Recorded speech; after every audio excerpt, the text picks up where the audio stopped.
Viktor, saga þín í stuttu máli. Stuttu máli? Mjög vanmetinn en eflaust einn af bestu portréttmálurum í Íslands. Hvað hefur þið verið lengi að mála? Allt frá því að móðir mín kom aftur frá Berkeley-háskóla 1985. Hún vann mjög mikið og hafði ekki mikið tíma til að sinna mér. En ég man eftir að hún kom heim á kvöldin og settist niður með mér. Byrjaði að teikna og við hefðum teiknað fyrstu skissunum. Það var af henni. Hún var ennþá með svönduna á eftir að hún kom í byrjunni hjá Samhjálp. Og ég teiknaði andlitsmynd af henni. Hún setti henni upp á ísskáp og ég man hvað ég var ánægður. Ég hef alltaf haldið áfram að teikna og mála síðan þá.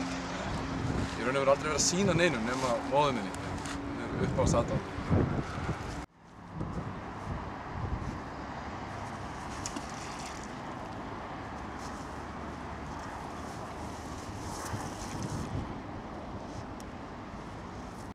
Af hverju hefur alltaf sýnt verkið? Þeir eru persónuleg. Ég segi sjálfur frá. Móður mín segir það líka.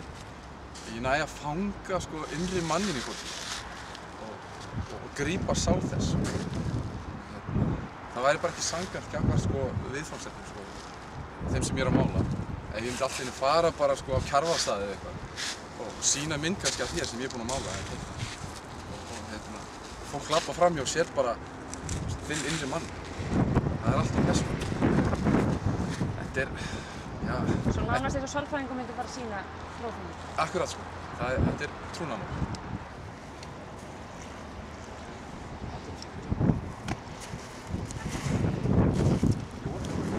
En af hverju fórstu að mála? Af því að ég bara bæti hæfileika sem fáir vöggum. Og ég bara ætla að deila þessu með fólki. Það er ekkert öðruvísi. Hvenær ætlarðu að gera það næst? 30. maí. Borgartún 27, milli 5 og 7. Og eftir það er ég sestur í Helgastein.